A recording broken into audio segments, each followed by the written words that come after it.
e do Filho, e do Espírito Santo. Amém. O Senhor esteja convosco, Ele está no meio de nós. Proclamação do Evangelho de Jesus Cristo, segundo Mateus. Glória a vós, Senhor. Naquele tempo, os fariseus ouviram dizer que Jesus tinha feito calar os saduceus. Então, eles se reuniram em grupo, e um deles perguntou a Jesus para experimentá-lo: Mestre, qual é o maior mandamento da lei? Jesus respondeu: Amarás o Senhor teu Deus de todo o teu coração, de toda a tua alma e de todo o teu entendimento. Este é o maior e primeiro mandamento. O segundo é semelhante a esse: amarás ao teu próximo como a ti mesmo. Toda a lei e os profetas dependem desses dois mandamentos.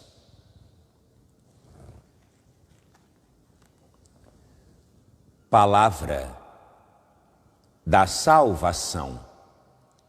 Glória a vós, Senhor.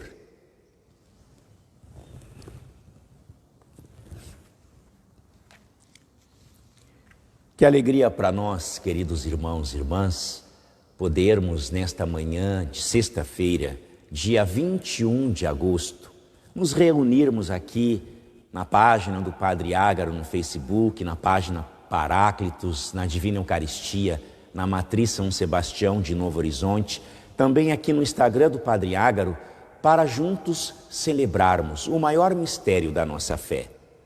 E de modo muito particular, hoje nós estamos encerrando a 20ª semana do tempo comum.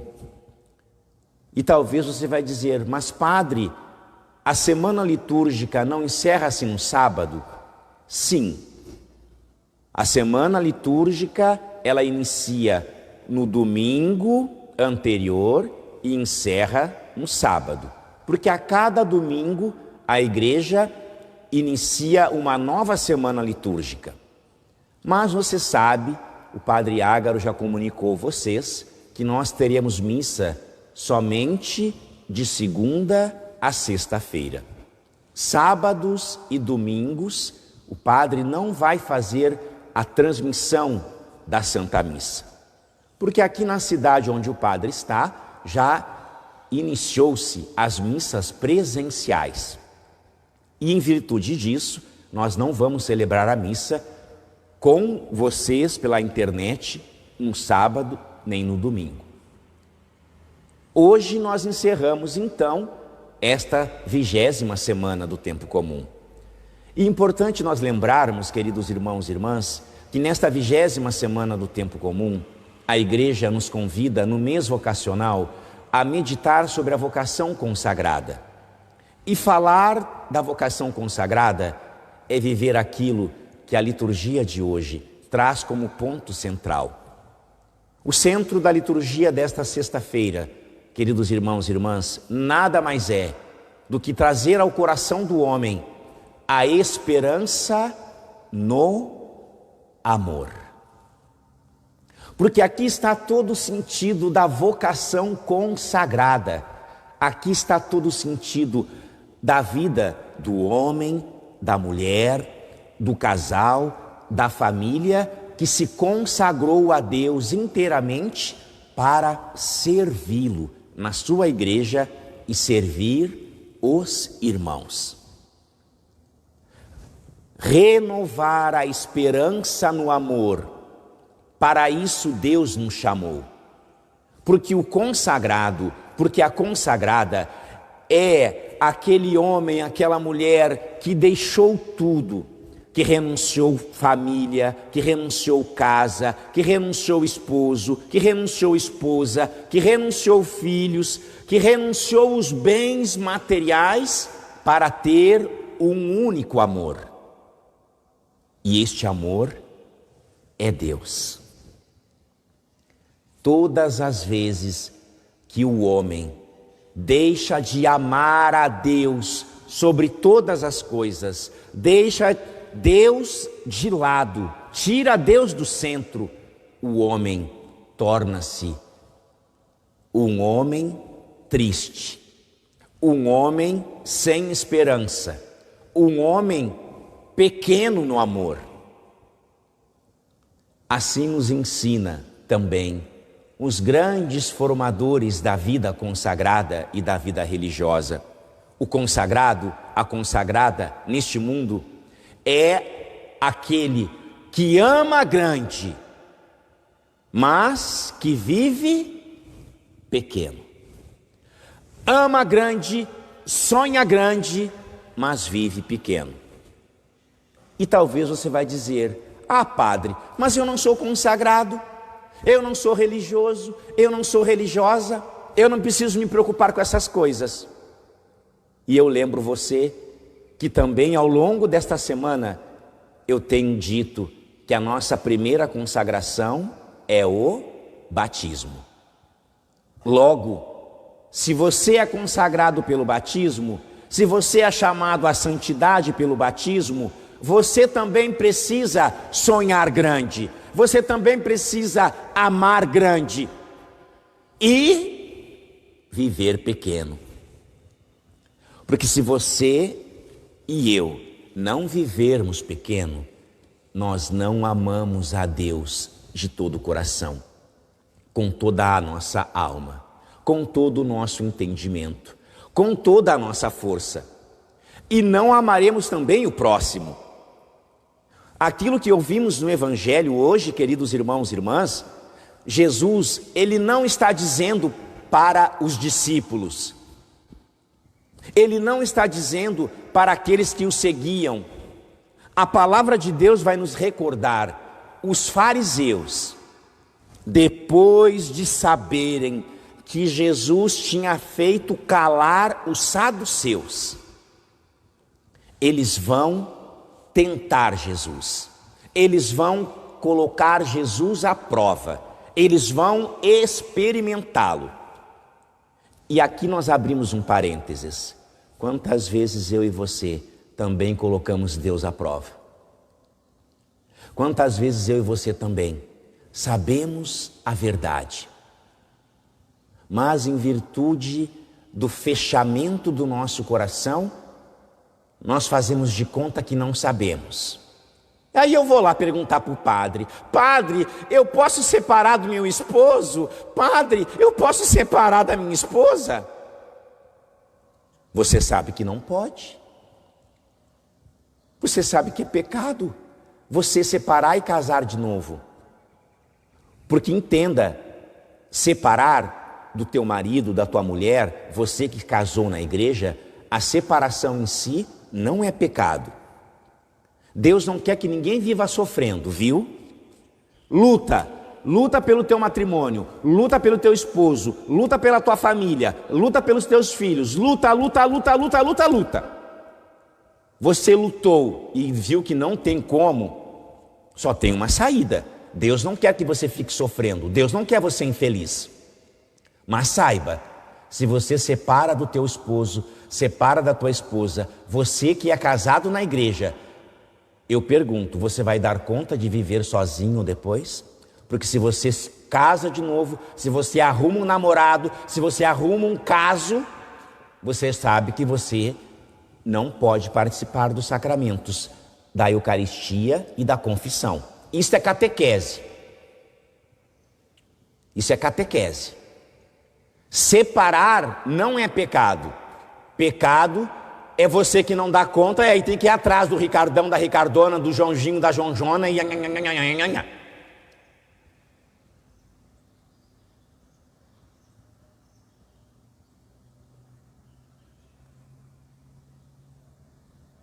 Ai, padre, graças a Deus, eu não sou casado na igreja, eu só moro junto. Nesse caso, você tem que separar. Você entende o que o padre está dizendo? O padre não está falando mal do casamento. O padre não está falando mal da vida que você vive. Mas nós precisamos entender que hoje Deus nos convida a amar grande, a sonhar grande e ser pequeno.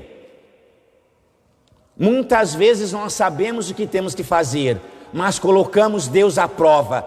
E aí nós nos tornamos fariseus. Porque os santos padres da igreja dizem que dentro de cada um de nós existe um fariseu. Aquele que quer viver tudo que Deus pede, mas fica só na aparência. Por fora, bela viola. Por dentro, pão bolorento. Todos nós temos um fariseuzinho dentro de nós. Todos nós. E lembra, hein? Os maiores fariseus, você sabe quem são? Tapa os ouvidos. Você sabe quem são os maiores fariseus? Tapa os ouvidos para você não ouvir. Somos nós, padres. Somos nós, consagrados. Somos nós, religiosos e religiosas, que entregamos toda a nossa vida a Deus, que renunciamos tudo por causa de Deus e trocamos Deus pelos prazeres do mundo, pelos amores do mundo, pelas coisas do mundo. Nós trocamos Deus por causa do dinheiro, por causa do carro, por causa da bela casa, por causa do status. Nossa Senhora, o Padre Ágaro. Que Padre Ágaro, o quê? Graças a Deus que eu me conheço, gente. Se eu não me conhecesse, eu até acreditaria naquilo que as pessoas falam. As pessoas dizem: nossa, padre, o senhor é maravilhoso. Ai, padre, o senhor é uma bênção na nossa vida.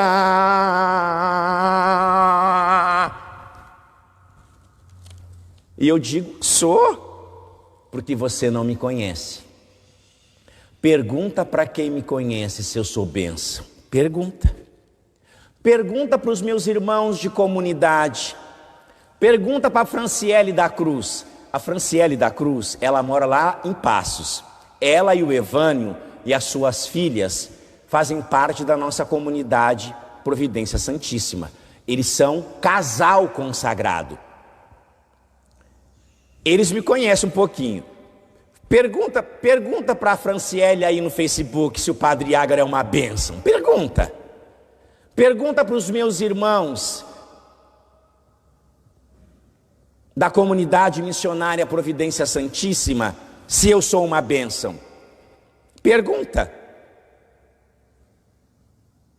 Muitas vezes os maiores fariseus somos nós, aqueles que estão à frente do povo, aqueles que são responsáveis por conduzir o povo para Deus. Nós somos os fariseus, os líderes espirituais, queridos irmãos e irmãs, os líderes espirituais, porque nós falamos, mas não vivemos, nós exigimos, mas não fazemos, nós cobramos, mas nós não queremos ser cobrados, não queremos. A prova maior disso, quem foi colocar Jesus à prova, quem foi experimentar Jesus, o Evangelho vai dizer, os fariseus. Quem eram os fariseus, queridos irmãos e irmãs? Eram aqueles homens que se achavam perfeitos, eram aqueles homens responsáveis pelo culto, pela liturgia, pela palavra. Eles eram os guardiões de toda a fé judaica, eles eram os líderes. Por isso o padre diz, os maiores fariseus hoje, de acordo com os santos padres, somos nós que estamos à frente para conduzir o povo para Deus. Qual foi a pergunta que eles fizeram? Mestre, veja, para eu chamar alguém de mestre, eu preciso ser aluno. Porque você sabe do latim maestro, um mestre é o professor. Se eu chamo alguém de mestre, eu tenho que ser aluno. Só que os fariseus, eles não quiseram entrar na escola de Jesus. Quando eles chamam Jesus de mestre, olha a falsidade, olha a máscara, olha a mentira, olha como eles eram fazedores de média. Eles eram a turma do politicamente correto. Eu pergunto, quantas vezes eu e você também somos fazedores de média? Vamos lá, como quem não quer nada, com aquela carinha de boi sonso, só para prejudicar o outro, só para buscar o teu interesse, hein? Eu digo, ninguém me ilude, porque aquele que bate nas minhas costas hoje dizendo, ai Padre Ágaro, eu falo, amanhã eu vou levar uma apunhalada pelas costas, porque aquele que bate nas minhas costas hoje me apunhala amanhã, aquele que bate palma para mim hoje, amanhã me vaia, joga fora no lixo, joga fora no lixo, joga fora no lixo, porque a mesma boca que me elogia, depois fala mal de mim, porque fazemos média, porque não vivemos a verdade. E Deus hoje vem mostrar para nós que nós precisamos sair da mentira e precisamos renovar a esperança no amor. Os fariseus, mestre, mas não queriam ser alunos. Qual o maior mandamento da lei? Vejam, queridos irmãos e irmãs, como que aqueles homens que eram os líderes do judaísmo, aqueles homens que cumpriam a lei à risca, eles cumpriam, faziam um esforço para cumprir toda a lei, mesmo que fosse só aparentemente, mas eles faziam um esforço. Eles perguntam, qual o maior mandamento da lei? Eu não sei se você sabe, nós, cristãos, recebemos de Deus, a exemplo dos judeus, 10 mandamentos. Os 10 mandamentos que Moisés recebeu de Deus no alto do Monte Horebe, Êxodo 31. O que acontece? Deus também deu a nós cristãos, porque a nossa religião é judaico-cristã. Nós temos uma raiz no judaísmo, porque Jesus era judeu, e depois o cristianismo como fundamento maior, a verdade cristã, Jesus Cristo ressuscitou. A nossa religião, a nossa fé é judaico-cristã. Nós temos 10 mandamentos para serem observados. Eu pergunto, você que é aluno de Jesus, você que é batizado, você que é cristão, você sabe quais são os 10 mandamentos? Porque para eu crescer no amor, eu crescer na fé, eu crescer na esperança, eu preciso conhecer a minha religião, conhecer o básico da minha religião. Você sabe quais são os 10 mandamentos?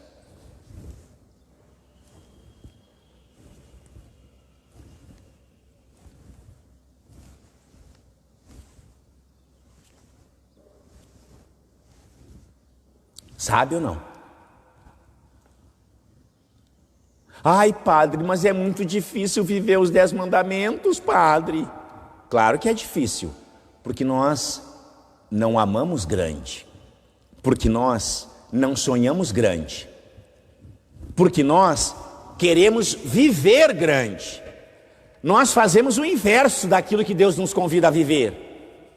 Nós, batizados e consagrados, precisamos amar grande, sonhar grande, viver pequeno. O que nós fazemos? Nós amamos pequeno, sonhamos pequeno e queremos viver grande. Nós, cristãos católicos, somos chamados a observar os 10 mandamentos da lei de Deus. Você sabe quantas leis o judaísmo tinha que observar, querido irmão, querida irmã? Deus deu 10 mandamentos. Mas depois os homens, por causa do seu modo de viver, eles tinham que observar, além dos 10 mandamentos da lei de Deus, eles tinham que observar 613 mandamentos. Moisés, para poder organizar aquela sociedade judaica, foi trazendo normas para regular a vida daqueles homens que viviam desregulado, viviam tudo fora da casinha. Você consegue entender? Olha para a realidade civil. Olha o ordenamento jurídico do brasileiro. Existem inúmeras leis, mas nós mesmo com esses inúmeros mandamentos normativos, nós vivemos fora da casinha. Imagina se Moisés não trouxesse o ordenamento espiritual para os judeus. 613 mandamentos o judeu tinha que observar. 365 eram normas negativas. Não pode fazer isso, não pode fazer aquilo, não pode fazer aquilo outro, não pode fazer aquilo outro. 248 eram normas positivas. Você tem que fazer isso, você tem que fazer aquilo, você tem que fazer aquilo outro. O fariseu, que aparentemente era o perfeito, observava as 613 normas judaicas, pergunta para Jesus: qual é o maior mandamento da lei? Resume para nós, mestre, resume para nós, resume, o que eu tenho que fazer? Jesus vai dizer para ele: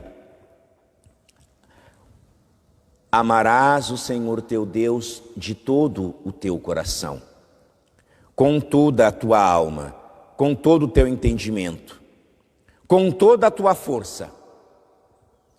Deuteronômio, capítulo 6, versículo 4.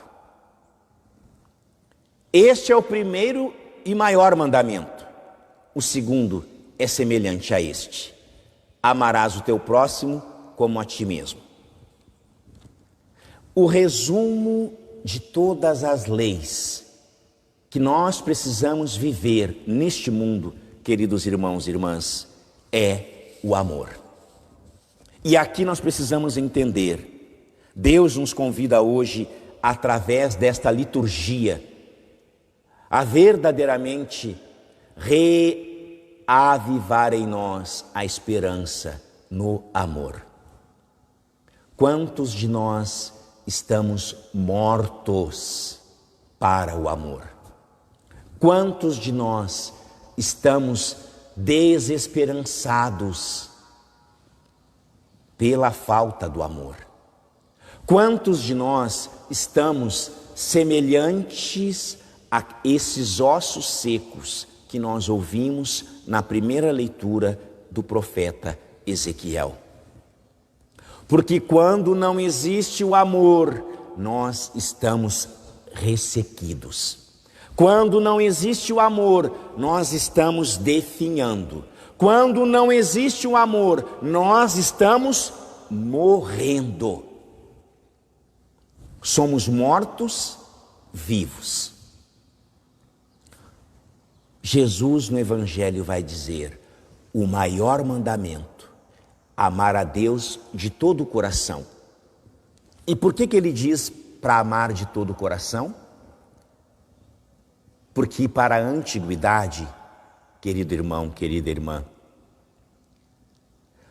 a sede de todos os sentimentos, a sede de toda a vontade, a sede de todo o querer, a sede de todos os impulsos do coração do homem, brota deste mesmo coração. Jesus vai dizer: amar a Deus de todo o coração. Porque o fariseu, ele amava a Deus, mas só na aparência, só para ser visto pelos homens e ser elogiado. Você consegue entender o que o padre está dizendo? O fariseu ele observava tudo, mas ele não fazia por amor a Deus, ele fazia por amor a si próprio, ele queria aparecer. Amar a Deus de todo o coração, isso é, ame a Deus verdadeiramente. Depois, amar a Deus com toda a tua alma. O que significa amar a Deus com toda a tua alma? Irmãos, de acordo com a filosofia grega, a alma humana, ela é uma alma racional, uma alma intelectiva. A alma do homem é diferente da alma do cachorro, é diferente da alma do gato, é diferente da alma do passarinho, é diferente da alma de todos os animais. A alma humana é diferente da alma que existe nos vegetais. Padre, existe alma nos vegetais? Existe, porque o que você pensa que mantém um vegetal vivo? O vento? Os vegetais têm vida, e eles não têm vida própria por si mesmo, eles têm vida que Deus deu a eles, e a vida que Deus deu a eles é por meio da alma, diferente da alma humana, diferente da alma do animal, mas todo ser que possui vida tem uma alma. Tanto é, quando nós cortamos o galho de uma árvore e tiramos do tronco, aquele galho seca, porque ele já não tem mais a alma ligada a ele, torna-se seco. Preste atenção na primeira leitura, os ossos secos. Eles estão secos porque não tem a alma. Mas a alma do homem é diferente de toda a alma existente neste mundo, porque Deus nos deu a razão, a inteligência, uma alma racional. Eu e você sabemos discernir o que é certo e o que é errado, sabemos discernir o que é bom e o que é mal, sabemos discernir o que nós podemos fazer e o que nós não podemos fazer. Nós erramos porque queremos, porque nos deixamos conduzir pelos nossos desejos, pela nossa vontade. A alma do homem é racional, diferente do cachorro, diferente dos vegetais. Amar a Deus de todo o coração, com tudo aquilo que nós possuímos. Amar a Deus com toda a nossa alma. Amar a Deus com todo o nosso entendimento. Veja, quando Jesus diz, ame a Deus com todo o entendimento, significa, nós temos uma alma racional, mas esta alma racional precisa buscar conhecer o objeto do seu amor. E aqui o catecismo da Igreja Católica diz, Deus criou o homem primeiro para que o homem possa conhecê-lo. Nós só vamos ter um amor verdadeiramente repleto de entendimento quando nós conhecermos a Deus, buscarmos conhecê-lo no profundo da sua essência. Qual é a essência de Deus, querido irmão, querida irmã? O Salmo 106 vai trazer para nós o maior atributo divino. A essência de Deus é misericórdia, a essência de Deus é perdão, a essência de Deus é compaixão, a essência de Deus é amor. Porque São João nos diz na sua primeira carta, João capítulo 4, versículo 8, 9, 10 até o 16, Deus é amor, Deus é amor, Deus é amor, a essência de Deus é amor. A nossa alma racional tem que buscar o conhecimento de Deus para que nós possamos amar a Deus com todo o nosso entendimento. Não basta amar só com o coração, não basta amar só com a alma racional, é preciso também amar com todo o nosso entendimento. E assim nos ensinam os teólogos, meditando sobre esse evangelho que é riquíssimo. Um evangelho catequético. Olha o que ele vai trazer para nós, os grandes teólogos. Amar a Deus em nossos corações significa, querido irmão, querida irmã, eu e você precisamos verdadeiramente amar a Deus e buscar aquilo que importa. A única coisa que importa para o homem é este amor ao Senhor. O que frustra uma vida não é a dor. O que frustra uma vida é a falta de amor, vai dizer para nós os grandes teólogos da nossa fé cristã. Eis o grande fracasso, não termos amado a Deus e não termos amado o próximo. Deus, Ele não nos pede um cantinho no nosso coração. Deus, Ele não está pedindo um cantinho no nosso coração, mas Ele, na verdade, Ele está pedindo todo o nosso ser. Quando Jesus diz àquele fariseu, ame a Deus de todo o coração, de toda a alma, de todo entendimento, Jesus está dizendo, lembra, o homem não é formado somente de carne, o homem não é formado somente de alma, mas o homem também é formado de espírito. 1 Tessalonicenses, capítulo 5, versículo 23. Deus quer que nós tenhamos uma santidade perfeita e tudo aquilo que nós somos, todo o nosso ser, corpo, alma e espírito, seja direcionado à comunhão com Deus. Jesus está pedindo todo o nosso ser nesta sexta-feira, tudo que temos, tudo que somos, para verdadeiramente termos vida e vida verdadeira. Se eu não amo, eu não tenho vida. Se eu não amo, eu estou morto. Se eu não amo, eu sou osso seco, a exemplo daquilo que ouvimos na profecia de Ezequiel, na primeira leitura.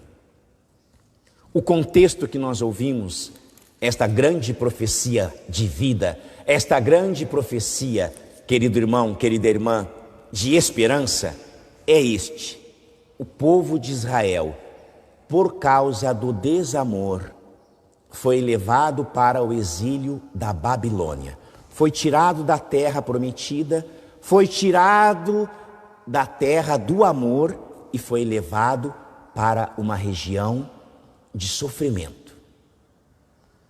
Foi levado para um lugar onde eles estavam dispersos. Na Babilônia, o povo de Deus já não tinha nome.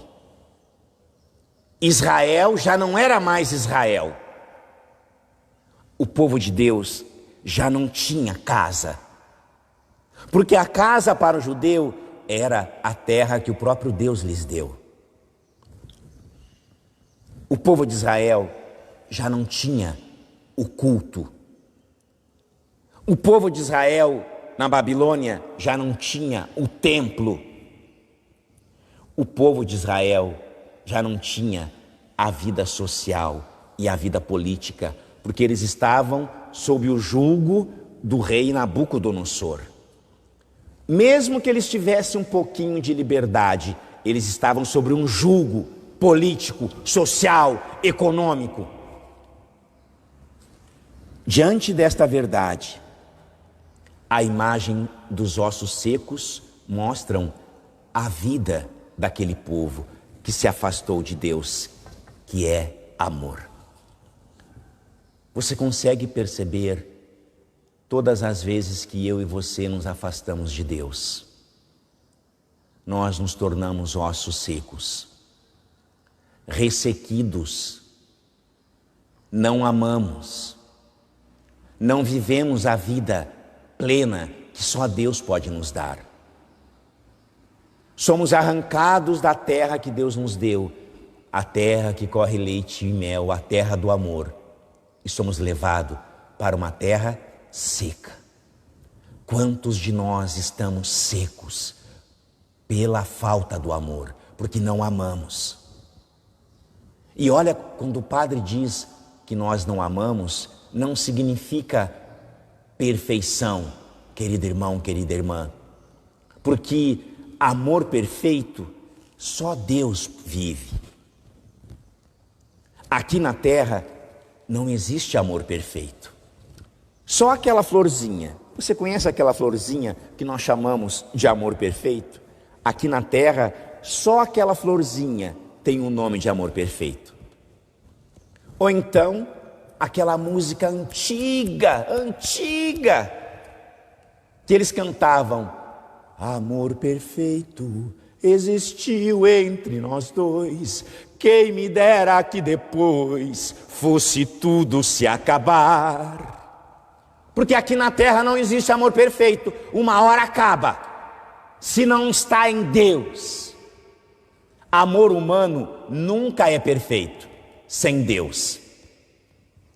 Amor perfeito sem Deus é egoísmo, porque eu vou querer tudo para mim, eu vou pedir tudo para mim e eu não vou doar nada. Não existe amor perfeito aqui nesta terra. Amor perfeito só Jesus viveu aqui neste mundo. Quando nós não amamos, queridos irmãos e irmãs, nós nos tornamos ossos secos. Nós somos tirados da nossa terra e levados para uma terra que não tem vida. Deus, olhando o sofrimento do seu povo, Ele tem misericórdia, que é a essência divina. E manda o profeta Ezequiel ir naquela planície. Entenda, a planície é sempre um lugar plano, mas é um lugar baixo. A planície é o lugar mais baixo que tem. Dentro de toda a realidade global, na terra, a planície é o lugar baixo. Naquele lugar baixo, inúmeros ossos, a imagem da vida sem Deus. O Senhor Deus disse ao profeta Ezequiel: filho do homem, profetiza sobre esses ossos secos, e eles terão vida. Ezequiel obedeceu à voz de Deus.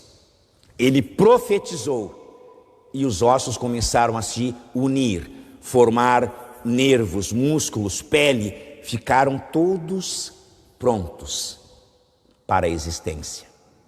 Mas eles não tinham vida.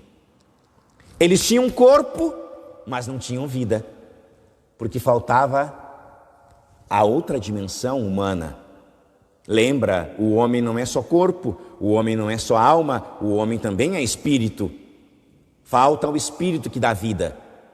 E aqui, querido irmão, querida irmã, quando Deus diz ao profeta: profetiza, filho do homem, para que o espírito, os ventos dos quatro cantos venham sobre esses corpos, para que eles recebam a vida, Deus nos lembra o livro do Gênesis, capítulo 2, versículo 7, quando Ele nos criou com carinho, com amor, nos modelou com as suas mãos do pó da terra e soprou sobre as nossas narinas o sopro da vida, o nefesh, o espírito que dá vida, e nós nos tornamos viventes, aqueles ossos secos também.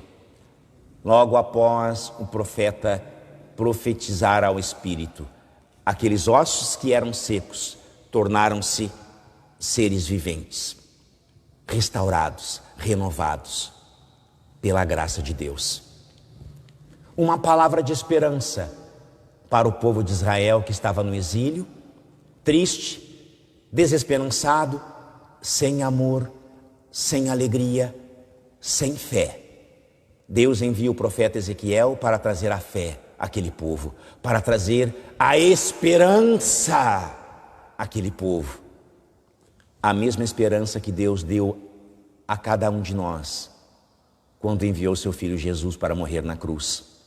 A mesma esperança que Deus deu à Igreja Católica no século XIX, quando colocou São Pio X como Papa para governar a sua Igreja num momento difícil que nós vivíamos. Hoje a Igreja celebra São Pio X, o grande Papa catequético, o grande Papa doutrinário, o grande Papa espiritual, que trouxe à Igreja os maiores fundamentos que ainda hoje nós usamos. São Pio X viveu num período em que a Igreja estava sendo devastada pela filosofia moderna, pelo modernismo do século XIX, em que Deus não era mais o centro, em que Deus não era mais importante. São Pio X vem resgatar os valores da catequese, os valores da formação do clero, a formação dos padres. São Pio X veio resgatar, queridos irmãos e irmãs, aquilo que de fato era importante para a vida humana. O valor do matrimônio, o sentido da nossa vida, da nossa existência. Veio resgatar o destino do homem. O homem precisava saber, o seu destino era o céu, não a terra. São Pio X, através de toda a restauração da Igreja, fez também que a Igreja que vivia como ossos secos pudesse ser restaurada, pudesse ser renovada pela ação do Espírito. Sabe como? Este era o lema de São Pio X: instaurar todas as coisas em Cristo. Se nós restauramos todas as coisas em Cristo, aquilo que é osso seco torna a vida. Aquilo que não tem alegria, recebe alegria. Onde não existe amor, surge o amor. Onde não tem esperança, renasce a esperança. Nós hoje somos convidados a crescer no amor. Nós somos convidados a crescer na fé. Somos convidados a crescer na esperança, para que, assumindo o nosso batismo, iluminados por todo o ensinamento de São Pio X, o grande restaurador da doutrina, da catequese, da Sagrada Escritura, da espiritualidade cristã no século XIX, nós possamos sonhar grande, amar grande e vivermos pequenos, para que cresçamos e tenhamos esperança no amor a Deus, no amor aos irmãos. Louvado seja nosso Senhor Jesus Cristo, para sempre seja louvado. Cheios de fé e confiança, coloquemos no altar do Senhor nossa vida, nosso coração, juntamente com o pão e com o vinho.